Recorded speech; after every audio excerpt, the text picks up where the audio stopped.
There's no running back room that's probably worse than that one. Oh, damn. This is Superflex too? Superflex. This is Superflex. We're doing a Superflex, only one regular went flex. with the top 3. No, damn, gang. I said I should have been at 3. Oh, well, Cooper Kupp is the sleeper if he stays healthy. I agree with that. I agree. He's going outside the top 35 receivers. I think he's free where he's at. Who's that? Cooper Kupp. Yeah, he's a complete waste of a pick. Oh, really? Is that why you say that? Why you say that? Wow, that's crazy. Washed, going to a new team with the worst quarterback, worst situation. No thanks. I mean, hasn't played a full season. I think 3 or 4 years now. 32 years old. Showed massive signs of slowing down last year. 5'9". a better slot receiver already there. Yeah, it's gonna be tough. I just think Cooper Kupp, he's not obviously what he was, but I think you're drafting him just because he's Cooper Kupp. I think you're drafting because he's in the 8th round. Like, you're not having to take Cooper Kupp as a top 3 round pick. You're getting him as an 8th round. He's your wide receiver 4. Way better Why 8th not? round picks. What's wrong with him? Like, outside of what's wrong with him, if he outside of injury risk, which I think that's the only thing you said that was actually There's like too logical. Much wrong with him. Like, once again, he's going from Matthew Stafford to Sam Darnold.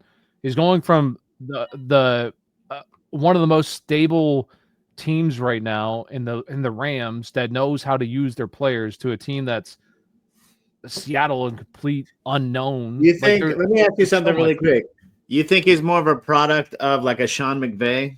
Like a Sean McVay really made him who he was, and now in Seattle he may be a little like exposed. Somewhat. Yeah. I think that he was a good wide receiver, no doubt about it. And I think that if he would have went somewhere else, I still think he would have been a good wide receiver. Would he have been Triple Crown winner? No, I don't think he would have done that. But I think he's a good real life wide receiver. But the problem is he's 32 years old. Once again, hasn't played a full season. Downgrading situations. But he was still good last year. He was still good. The thing is, he was still productive last year. You guys can say it all you want, but he was outshined by Puka Nacua, but he was still a good receiver last year. Off a cliff. Go look at his stats. So if what do you mean? Go look at his stats. He played well. He played through. Jay, we had a bet. Jay, we had that bet. Remember? We had that bet. We didn't have the bet now. Oh, now we don't have the bet. Come on, good old Plies. Here go Plies in effect. Plies in effect. It wasn't a financial bet, but we had okay, who's gonna finish better? Who's the number one? Who's the true number one? We had a discussion about who was it? Did you say Puka was the one? Puka was the one. Puka was the one. He's a stud. I think it would, if we would have, if we would have put money on it, I'd have been a wealthy man. Hey, real talk though. Shout out to the chat for rocking with us. Make sure y'all show some love to the video, man. And we're gonna be here. We're gonna do more of these conversations too. I know last year and previous years we've done a lot of like one-offs, like me and somebody else. But this channel, you may see all 3 of us. You may not even see my face sometimes. We're gonna get this thing rocking though. So a lot more variation to the page, man. Y'all make sure to show the page some love and drop a sub if you're here for the first time, man. Yeah, what's crazy is it's Superflex and first quarterback went at the 5 pick. You have to take a quarterback. It's Superflex. They try to get you, man. Yeah, I mean, He's one of the league guys, though. Yeah, you can get an elite guy. I'm not mad at it. Yeah. Josh Allen at pick 5. Hell yeah, sign me up. It's kind of a win. It's kind of a win. But I agree. Like once you get to like the not so this is ugly, bro. I don't like this. Jamar Chase, though, I'm not mad at that. I don't like this at all. I don't like this spot. I'm not gonna lie. I don't like this spot. Jalen. Yeah, I don't like this spot. I'm not a fan of these back end first round picks, bro. Yeah, I'm just figuring this out, like what the strategy is going to be. Where we're like, who's going where. Mm-hmm. This is but it is what it is. Yeah, it's good. Somebody was asking about mock drafts, and if you guys want to run the comments back up, I'll put the comments back up. But somebody asked, like in the Discord, and if you're not part of Discord, links in the bio. Why are you guys mocking? It's June. And it's like sometimes you got to get a feel for like where players are going, man, because if you don't mock before your drafts, you go in and you miss out on certain players, or maybe you'll take a player really high. The more mock drafts you do, the better off you're going to be. And mock drafts are free, bro. It's free entertainment, man. Yeah, man. You got 30 minutes. Hop in a mock, man, and sharpen your game up. Yeah, and I always think it's nice to know, like, maybe this is too much information, but like, I can once it's like my draft, my real drafts, I know like where a specific player is going in the draft, so I can name like James Conner. He's going around like pick 50, 58 to 68. So if I want a running back, like I know that I can get James Conner there. So where the wide receivers dry up. Like the biggest thing is knowing the tiers, like where tier drops. You know that from mocks. So you just know, all right, if I don't take a wide receiver here, it's probably going to be a massive fall off the next time I'm up. So I need to just go with a wide receiver. And then there's still some decent running backs that I could take, my next pick. So go wide receiver. That's the biggest thing for mocks. It's just knowing the tier breaks and everything. Yeah, it keeps you from panicking. Like, it keeps you from panicking. Like, oh, is there a player left here? It's like you kind of know, okay, I got these 3 players that I like that are similar. So I'm not really tripping if I don't get the player I like. Or I like this running back and this tight end here. One of those guys should fall to me here. You kind of know the more mocks you do, what type of players, especially if you go in and you do a 12 team, a 10 team, you do different positions. You start from different spots. Yeah. You can kind of tell and tell what your team will look like afterwards. So.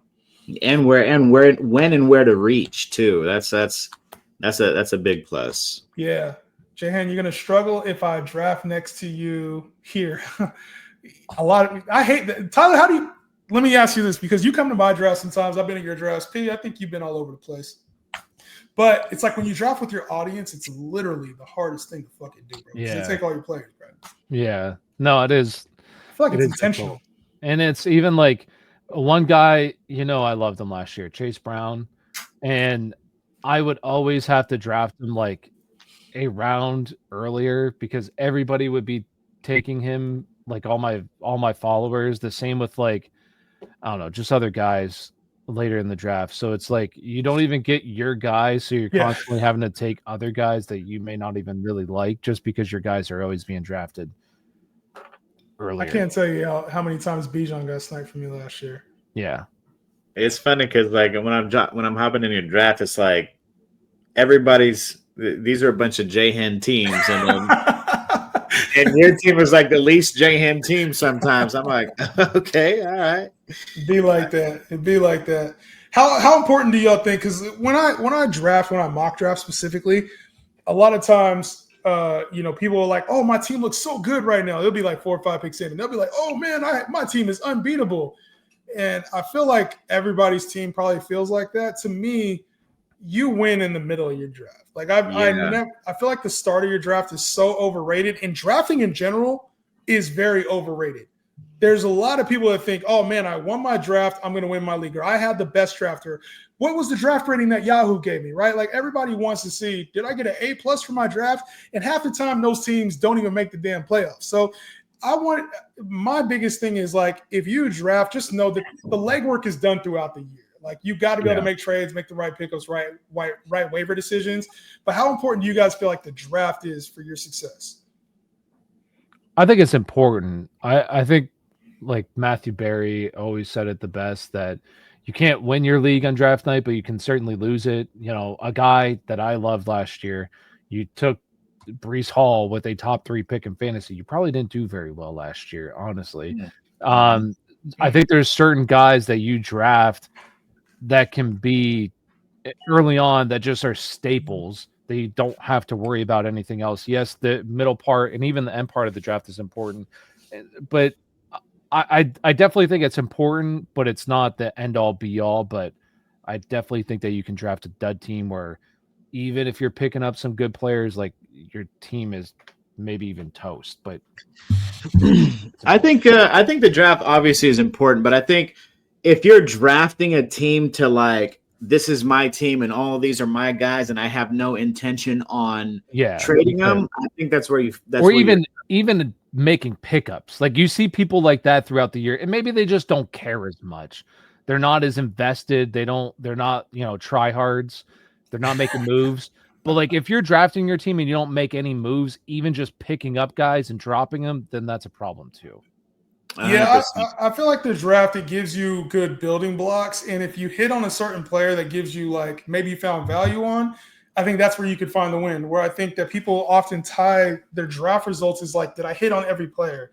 Or like did I catch the young rookie who became the top 10 pick? And I think that's where people kind of like lose their league, is because they feel like, oh, by week 6, my draft doesn't look the same, so I'm out of this league, or I don't really care about this anymore. And you guys care too much about fantasy. There's moments in the league that you're just absolutely like week 6 rolls around and you're looking at your squad and you're like, my God, I might come in last place. And then in like 3 or 4 weeks, it's like, holy shit. Hey, Chase Brown is the lead back now. He's an RB1 in fantasy football. This happened. Chuba Hubbard now isn't going to lose his job to Jonathan Brooks because Jonathan Brooks is done. Like, my team is fucking good now. Like, especially in fantasy football, like it just changes so drastically all the time that even if it looks like you're down and out, you're not truly down and out. There's still plenty of hope. Yeah, 100%. I think that, when I'm going into a draft and I'm looking at a draft, I think I may be going into draft a little bit more like, I want to build my team. I want to have certain structure to my team. Like I would like a lot of, top tier guys in my wide receivers. I want, I could live with some of the other, mid-tier running backs and whatnot, the way you structure it. But I'm also like, if I get X amount of people in one tier in a position, then I feel more comfortable shipping them off. Like in a setup like this, like I wouldn't mind trading Jamar Chase. You know what I'm saying? It depends on what I can get back. Obviously, you got to gauge how your league is and whatnot. And if somebody's going to overpay for something, especially after like a blow-up week. But I think that's more how people can control the actual league than that of like the draft, right? So I'll put stock in the draft, but fluidity I think is where you win, and not being afraid to send somebody off for a bag. Yeah, you can't be afraid. You can't be afraid to move pieces, man. One of the key things I hear a lot in Superflex leagues, right, is you have to draft a quarterback in the top 3 rounds. And I noticed we got a few comments from this guy, Rain. He said, damn, teams 9, 10, 7 looking good to start. Obviously, it took a quarterback to begin. Mahomes is slow in a Superflex. Why? Team 5 isn't insane. Why? Because they drafted 2 quarterbacks. And it's like, I think you also need to realize that just because somebody says something on Twitter in an article does not make it fact. Just because you draft a certain way in best ball doesn't make it fact. Just because somebody says something about teams that typically win in Superflex doesn't make it fact. And I think that there's also a lot of quarterbacks specifically this season. There are a lot of really good quarterbacks that are going outside of even like the top 20. Like you can get Matt Stafford outside of the top 20 quarterbacks. Aaron Rodgers outside. I'm not saying Aaron Rodgers is great. Aaron Rodgers outside. Bryce Young. Like there's going to be a lot of startable caliber quarterbacks that go outside of the top 20. I don't know that you need to draft 2 quarterbacks in Superflex or take one. I took one first round, but I don't think you even need that. Why do you think that is? Is that everybody thinks you have to get a quarterback because they're the highest scorers in Superflex? I would agree with it to an extent. Like, I think that there's certain points when quarterbacks, like, I want at least one quarterback that I think that can be a quarterback 1. But like the fact that he said Patrick Mahomes and Josh Allen, obviously, like, that's your 1 and 2 quarterback in real life. But like, let's be honest, Patrick Mahomes has not been Patrick Mahomes in fantasy football over the past couple of years now. Like, what's the difference between Patrick Mahomes and like Jared Goff? To be honest with you, like for fantasy football purposes, there's not a big difference in like those kind of guys to say like, oh my God, him in the 3rd round. Yeah, I think when you start looking at it as like, okay, you got 3 or 4 quarterbacks who on an average point per game basis are just insanely above everybody else. Yeah. And then you got like quarterback, we could say quarterback 6 to quarterback like 15 who have a differential, a difference of points on a points per game basis, a difference of like 1.5, 2 points on a points per game basis. So it takes away a lot of like for me, if you look at it that way, it's like, bro, Like I can wait on quarterbacks, and I can be just as good as 5 other teams when we're talking about just on a position basis of quarterbacks, and I'll stack my roster with wide receivers that are going to overly perform everybody else's team. You ain't got to give him the stiff arm, dog. I seen Yeah, that. I seen you was like, you hit him with that Heisman post. You was like, get up out of here, man. He kind of thick. Look at this kid, man. You got to push him off, man. What's happening? What's happening? He's only 3 years old. You believe that? I'm giving this kid creatine already. No, just joking. Go. Okay, all right, I'll be over there. But no, it comes down to like numbers, right? And so I think like when you understand that there's a mean and there's certain outliers, I think you have to be able to take outliers. But what happens oftentimes, and we see this with the tight end position a lot, outliers often bring up the mean of all the rest of the position.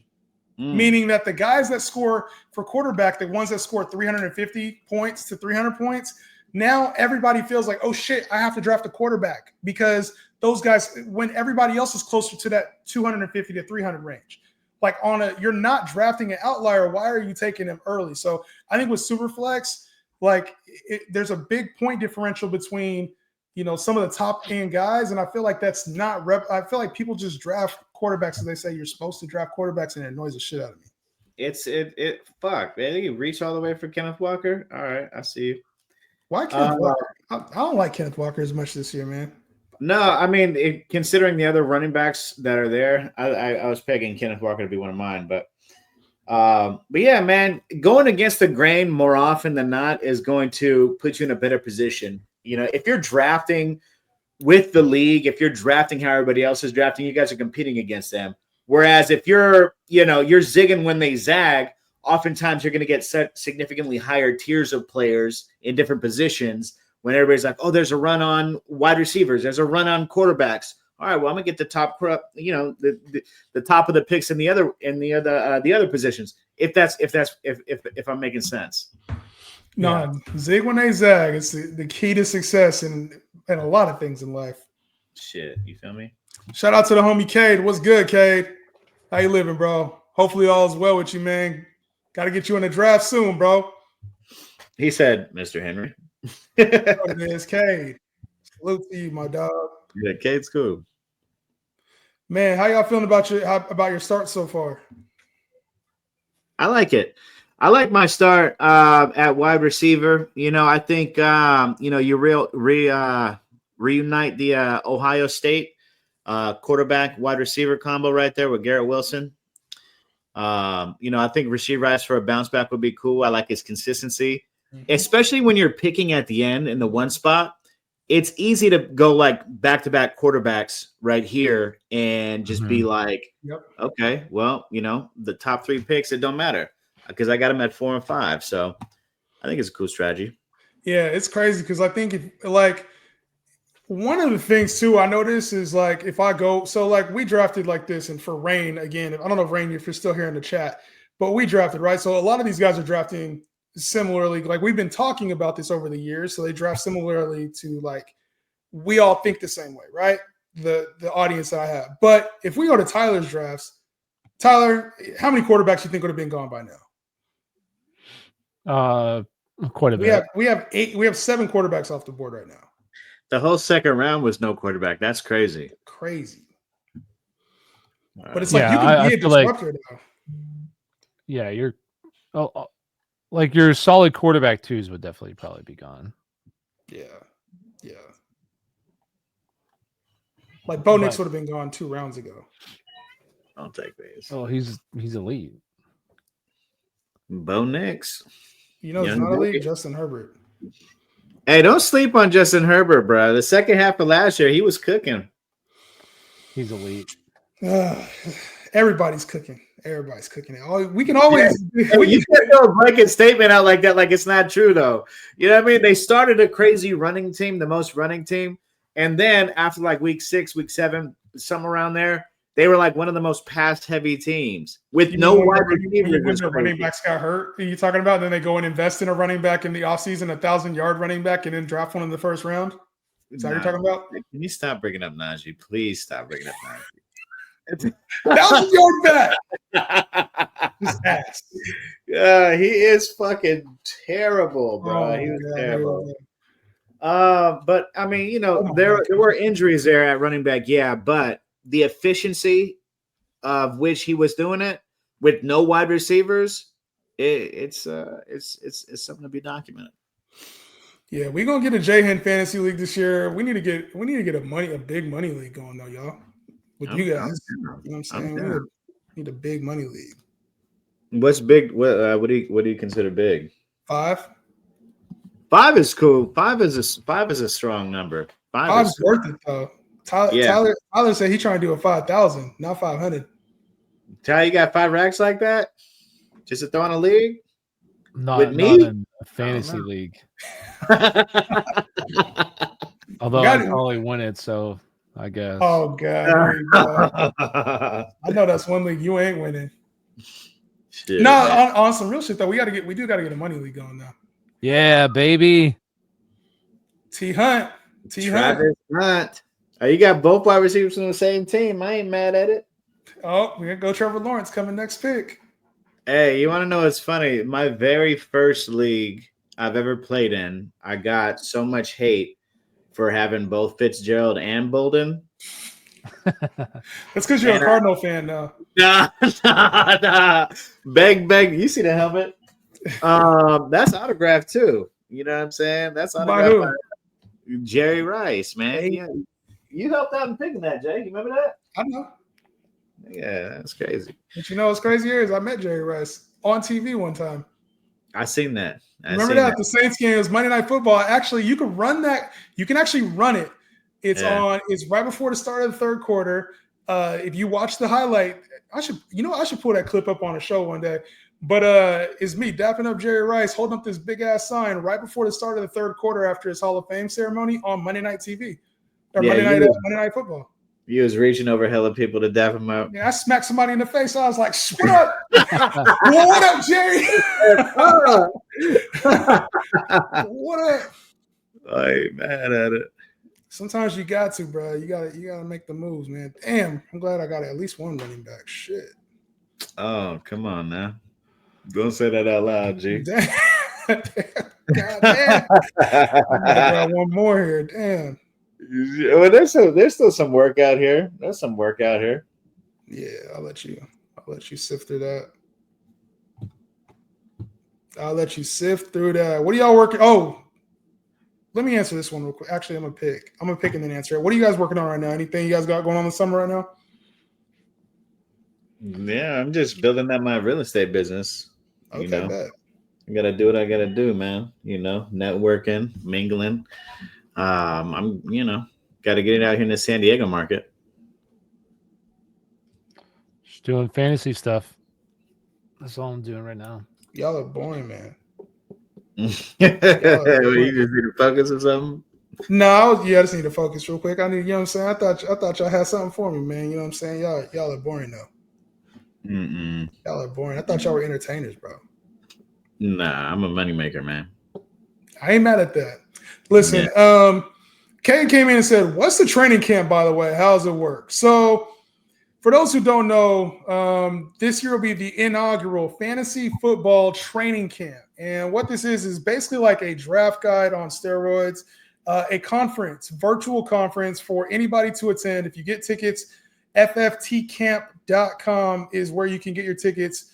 But we're going to have panels full of fantasy insight. It won't just be rankings or tiers. All of us are going to be on a panel at some point talking, debating, going over higher level stuff than just like who's my sleeper and who's this real fantasy football theory and going over it. We'll have some NFL players already confirmed that will be in attendance. There's a couple that we could get if I'm in talks right now. If it happens, it's going to be crazy. But we got NFL analysts there as well. Some freebies entering into $1,000 free entry into $1,000 Survivor League. We're giving out $50 for Pros with Joes, which is like to play alongside a pro. We got a ton of stuff on the way, but basically it's going to be a 2-day conference, virtual. And if you guys want to get in, let me know. I'll give you guys freebie for now until about the 30th of June. And then after that, it'll have to be either a discount or maybe nothing. So That's what it is. Training camp, be a part of it. Be a part of it. Tyler, what's your thoughts on Travis Hunter? Travis Hunter. I like Travis Hunter a lot. I think that Travis Hunter, very good college wide receiver. It wasn't even a full-time guy walking into a situation. I know a lot of people like Brian Thomas. I like Brian Thomas, but I think that there's definitely room for both of these guys to succeed because they got rid of like literally everybody else. So it's just these two. So when people say like Travis Hunter, is second fiddle to Brian Thomas, like I don't care about that. They both can eat. I'm fine with that. So I like Travis Hunter a lot for where he's currently going. I think in the last draft it was like 6th round ish. Yeah, it was like 5th, 6th round. I'm okay with that, especially because you also consider like the resources that has been invested into Travis Hunter already are substantial. So, and this team has made it clear that he's wide receiver first, not corner. So I'm all in. Yeah. I don't know. I mean, like I like Travis Hunter. Maybe not as much as you guys. I think Tet it would be a better wide receiver. I just think that Travis Hunter, the reason why he was drafted so high is because more so not necessarily off his talent as wide receiver, but the fact that he can play 2 positions. Because I don't think he's the best wide receiver coming out of this draft. And I don't think he's the best corner coming out of this draft.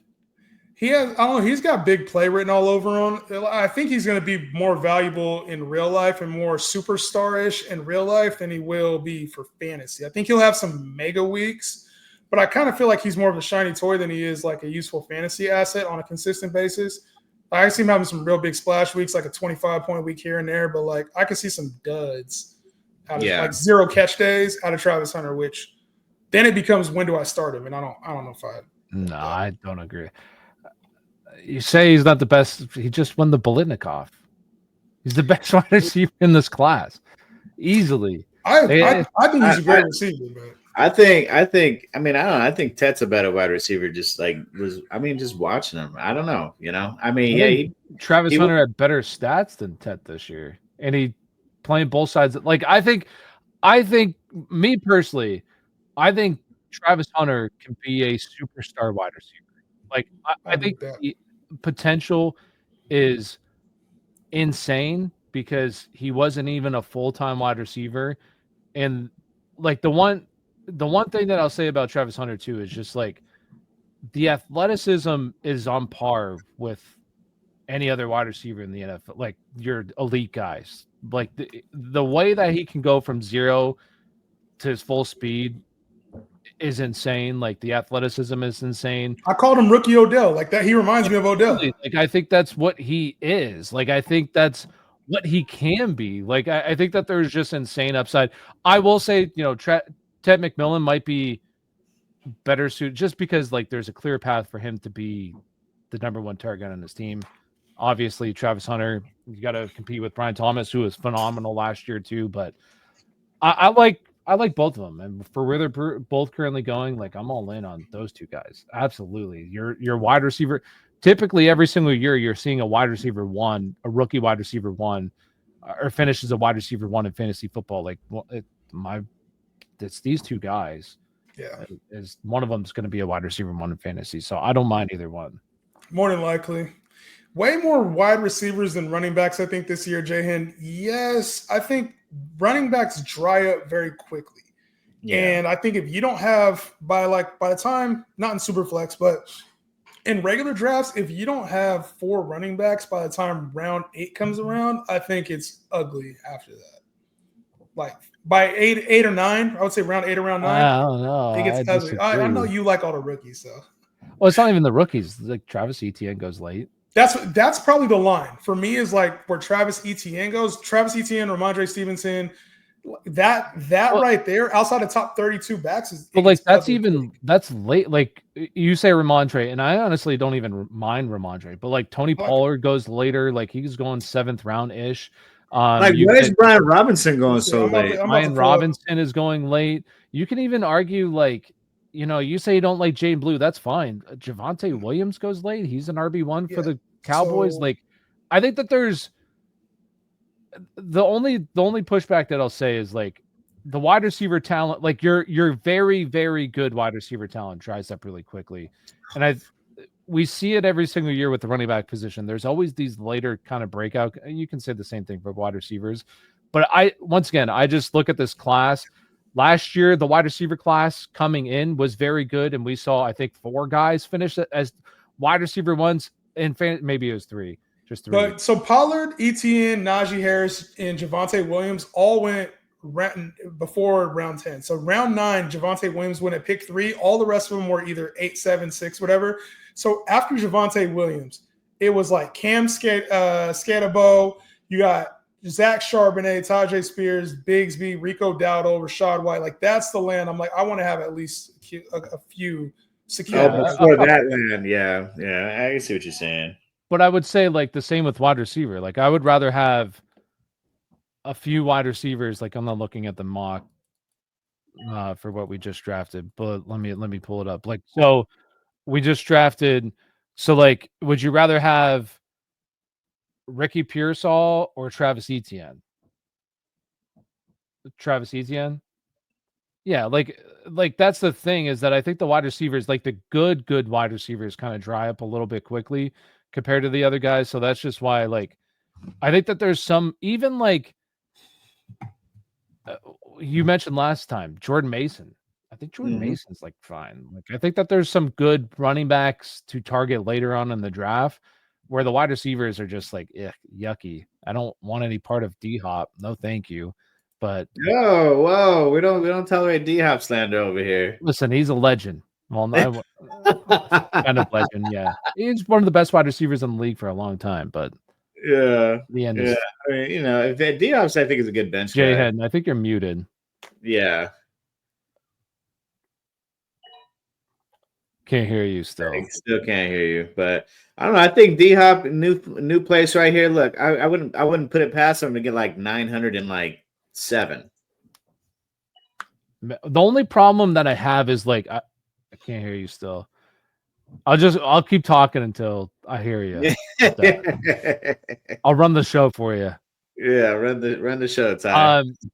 The only problem that I have with D-Hop, though, is that I do think he's kind of washed, but also, like, I really like Zay Flowers, and when you look at Zay Flowers' stats last year, Zay Flowers was honestly not very good for fantasy football. I want to say he was like wide receiver 28, and that's when Lamar Jackson just had 40 passing touchdowns and like 4,000 yards. Like, that's the only issue that I see with D-Hop, is like, if Zay Flowers can't really get it done, like, how's D-Hop going to get it done in this offense? You see, we can hear you now. I can hear you. To answer, like, I think that they make a move for D-Hop to kind of solve that. I think that they tried this whole, for the past X amount of years, to try to, like, rely heavily on 2 tight end sets, multiple tight ends. They really never had like a big body wide receiver. They had like speed at wide receiver, yeah, but I think there's a reason they brought him in on a discount. For that, they need somebody who can, like, win one-on-one when they need to. You know what I'm saying? Like, and they didn't really have that. But I think they're gonna rely. I think he's gonna be a better football player than a fantasy than a I would agree with that. Obviously, but like 908, if you can get that at like the back end of your draft. You know what I'm hearing is you sound like J-Hen last year with Keenan Allen. You don't know when to let go. No, it's time to let D-Hop go. It's over. It's okay. Huge difference between me and J-Hen. J-Hen doesn't know when to let go. Me, I look at the situation. You know what I'm saying? Like, look, I look at the situation. He's on probably, one of the better, obviously a better offense. One of the best, sure. Yeah, I can say one of the best offenses he's been on, because those Texas days are pretty dope. Yeah, but I just think, like, they got him for a reason. If they're gonna implement him, and he's something that he's a different wrinkle that they haven't really had in that offense as good as it was. And so, I'm not going to go crazy like, 1,100 yards, 1,000 yards, 900 and a solid amount of touchdowns. I think it's worthy of a draft spot. What do you think his stats are going to be? Me? Yeah. Hold on one sec. I think like D Hop will be between here. fine. I think they're gonna get obviously like Derrick Henry's gonna continue to be force fed. I think Zay Flowers has his natural role. I think Rashad Bateman has the same role, but I think D Hop is more of like that's the one thing is we're gonna use him in the red zone more so year. than like he's gonna be this vital part of the offense. Like Rashad Bateman was good. I thought he was. Yeah, he was good last year. He was good last year, but like, and you run the 2 tight end sets. It's like Likely's who's going to be the out? Who's going to be the like the odd man out there when they're going like 12 personnel and there's 2 wide receivers on the field and 2 tight ends? Like, is he even going to be a full-time player at that point? Will he be the guy out there? Is there going to be Bateman? I think he was just brought in as he's an established player. He's a veteran presence. He can be, in those big moments type of guy, but we don't need to rely on him. But I think maybe you're kind of, I agree with that a little bit more than I want to say I disagree, because I think he is going to be brought in the big moments, but I think his role will be bigger than you're anticipating. I think he'll be better for real life football. That too, but that's fantasy worthy. If you're better for real life football, he's probably going to be somewhere around 750 yards and like 6 to 8 touchdowns, because I think that's his biggest impact is the red zone, right? Where teams can load up on Derrick Henry, practically wise. You can't really rely on Mark Andrews, Zay Flowers, Rashad Bateman. They're not end zone guys. So you go get DeAndre Hopkins, so you can have a guy on third down who can win. So you have a guy in the red zone who can win outside of Derrick Henry. But that's going to be extremely difficult to predict when those touchdowns happen for redraft. Like in best ball, that might be a better target because you don't have to rely on that. When are you taking him though? You're taking DeAndre Hopkins in like round 12, 13, Shit, give me anybody else. I don't want that old head. No, you're tripping. You're tripping. Get the hell out of here. Give me Jaden Blue over him instead. Give me Jaden Blue instead of that fucking bum. Whoa! A little harsh. I'm just kidding. No, I love D-Hop. D-Hop was the man. Yeah, unfortunately, I think it's one of those at the end here, but he was the man for a long time. Clock is about the man coming out too. He was right out the gate. He was the man. He was a stud. Clock has been updated. We're 30-second clock from now on. Let's get it. Finish up this draft, man. Yeah, I don't know. I like this draft so far. I think there's some stronger teams right now. I think for sure, like the players I noticed are being disrespected is the same ones who were being disrespected last year. And that's Alvin Kamara and Joe Mixon. Joe Mixon, up until he got hurt week 14, was the RB2. And Alvin Kamara, until he was hurt, was a top 5 running back. Like, those guys are both going outside the top 12 running backs is wild again to me. I think you're saying it, though, when you're explaining it. It's like, this person was good up until. This person was good up until. That's what happens when you got a lot of tread on these older running backs. They could only last so long. Like, yeah, they were good for spurts of the season. You know what I'm saying? But, I mean, Joe Mixon I would take Joe Mixon now over Alvin Kamara. I just think that Alvin Kamara, they're in a new offense. The team offensively has gotten worse, and they're probably going to be firing their head coach and shit after this year. Well, I think they'll give them one. I think that they want to be bad, honestly. Like, you should want to be bad to get a quarterback in next year's class. That's fair.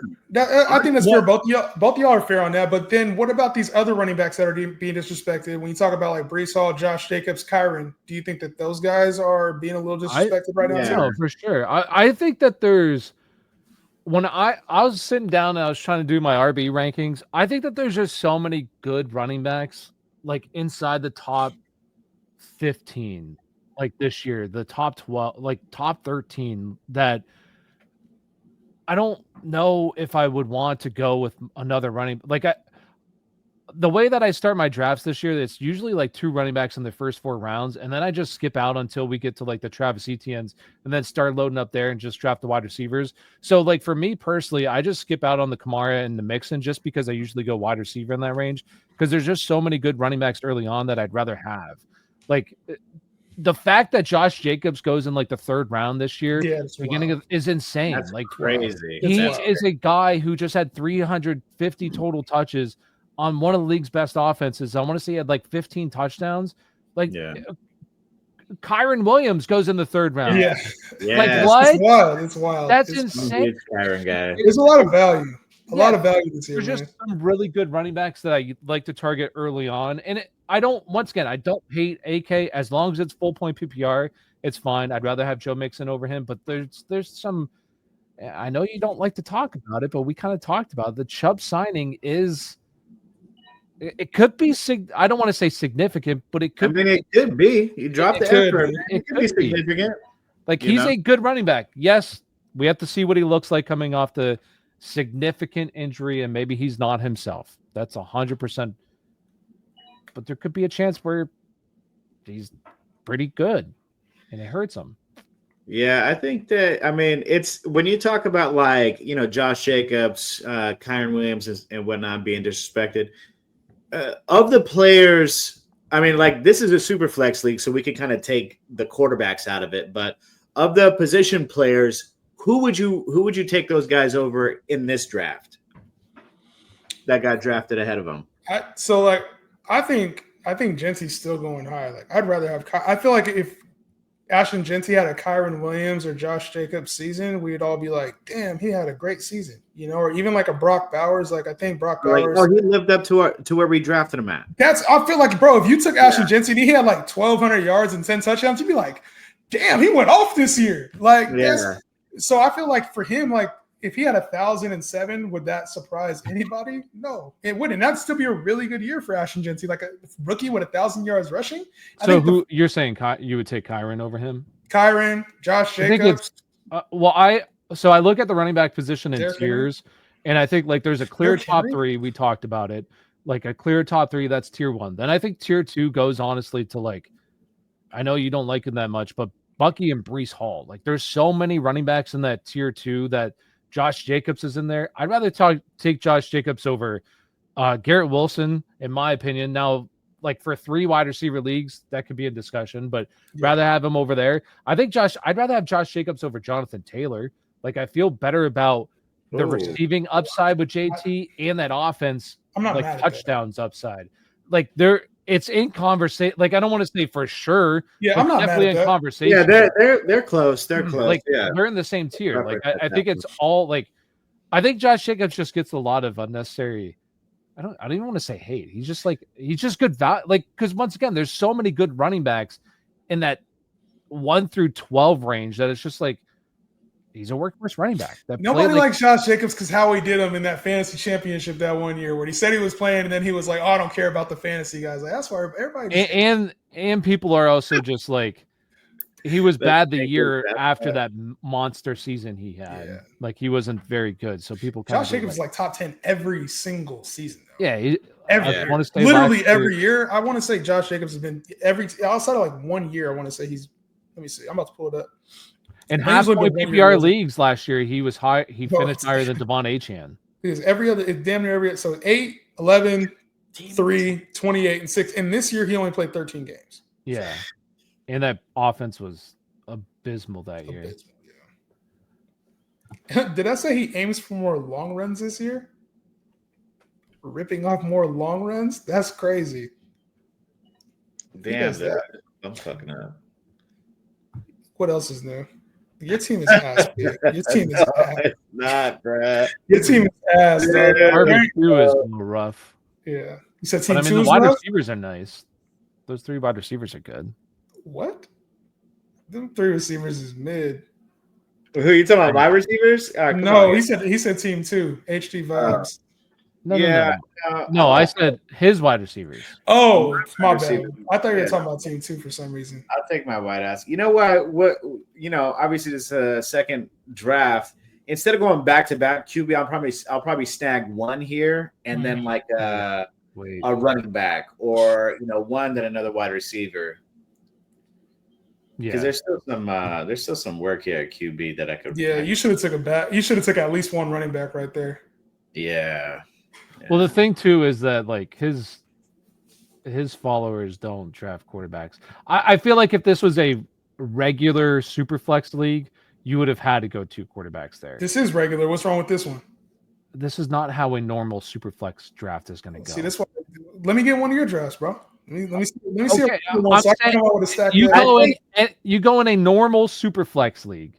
The quarterbacks are going to be gone early. I think in mock drafts I do think like it's funny that you say that because I do think if like Jahan or myself were in like one of the normal, quote unquote, normal leagues, I think our team would be outstanding.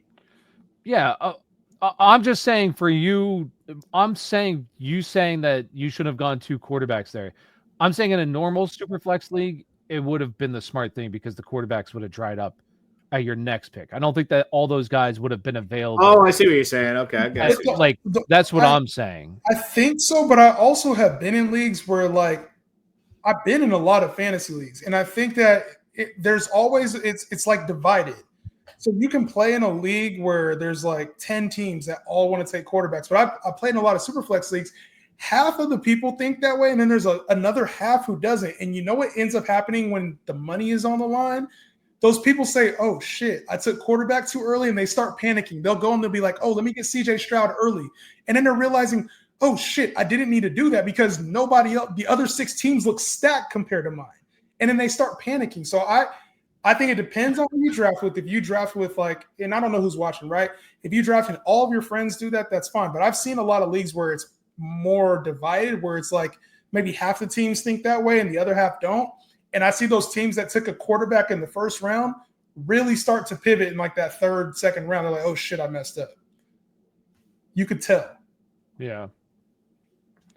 P, we was in a league like that last year, P, where like there was a couple teams that took quarterback mad early, and I was like, oh, y'all fucked up.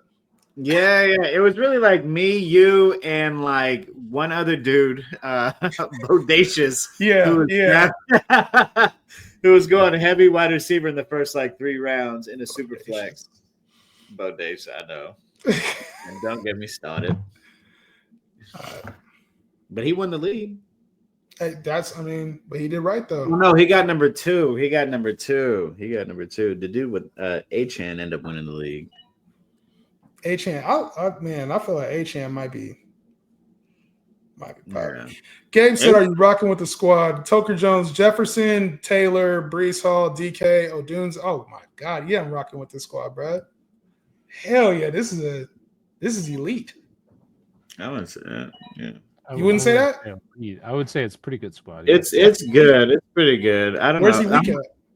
I think he could have been better at quarterback. Kyler Murray. It's like for me, Kyler Murray is like a shell of himself. I think he's more of a name. He doesn't really run too much anymore. They're more of a running team based off their running backs, not necessarily him. He's injury prone. I think your team would have been way better if you had Dak. If you went Dak there. Dak was gone though. No.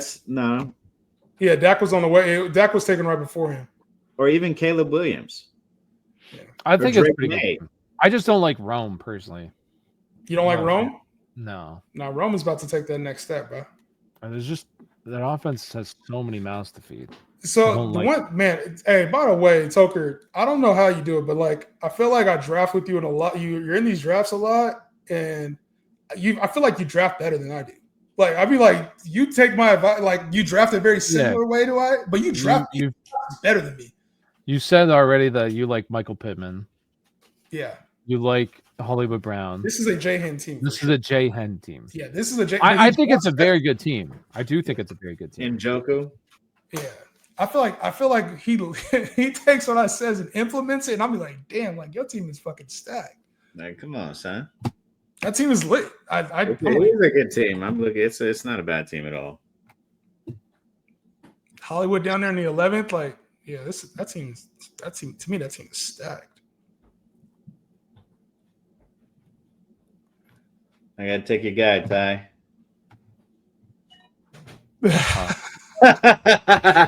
Hey, real quick. I don't know if I'm gonna clip this up or not, but predict Bayshal Tutin's numbers. Go ahead. Let me hear it. What's the prediction on his numbers? His numbers? Yeah. I don't think it. I think it's. Go ahead, Ty.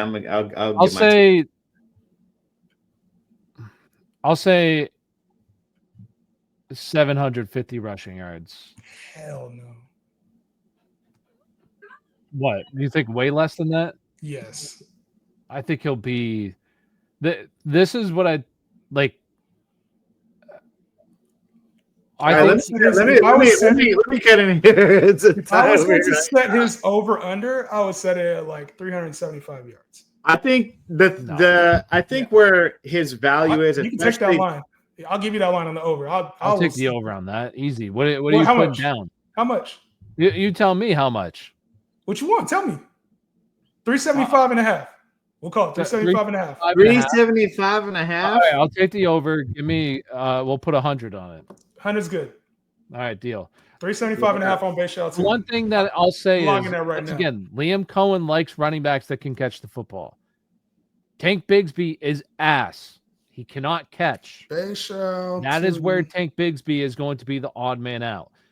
Travis Etienne has not been efficient whatsoever for like 2 years now.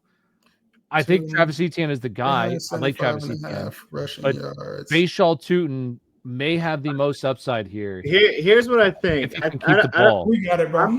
I'm not in on Etienne. You know, I think that a lot of regimes been trying to get rid of him.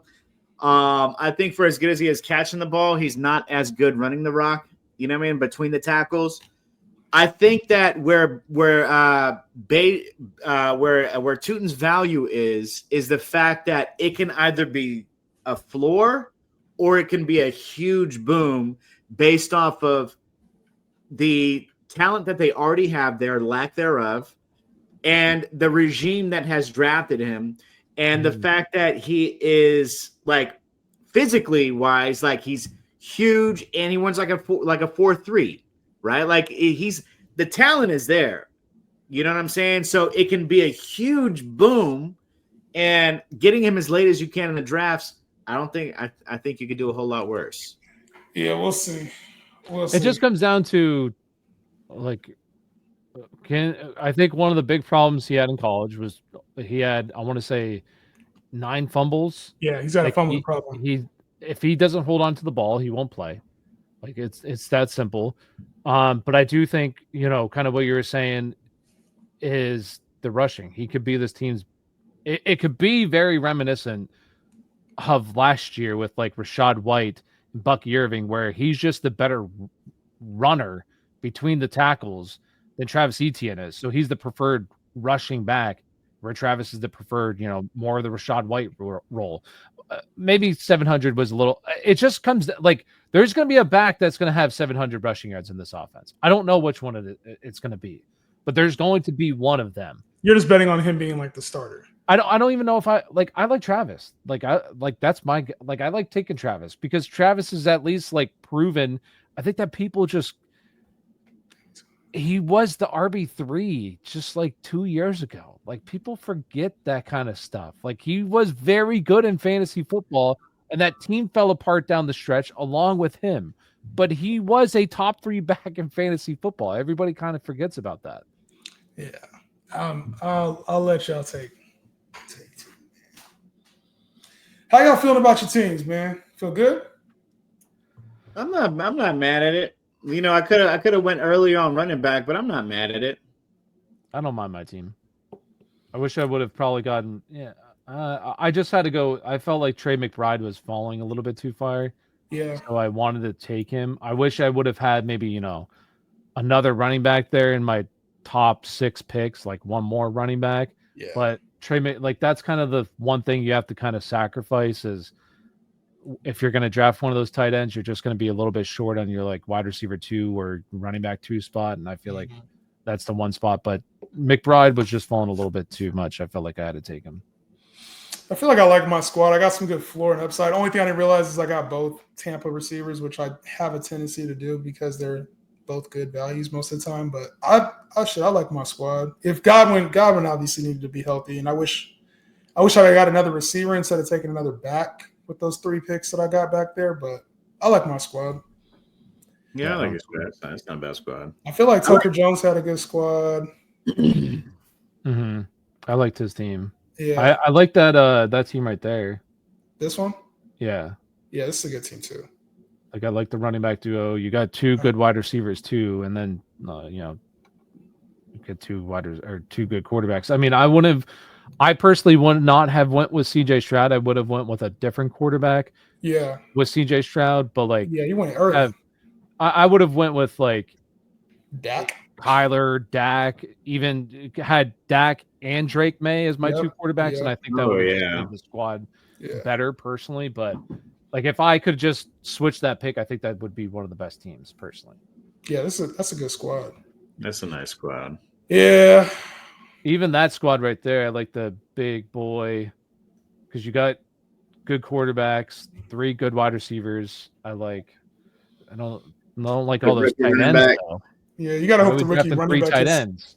Igbuka though is your third, as your fourth receiver. I don't know about that. Oh, and 3 tight ends. Godwin's done, so yeah. Godwin's done.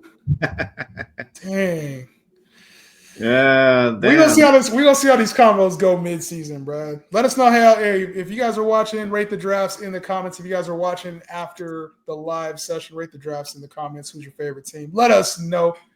Make sure to hit the like on the video too.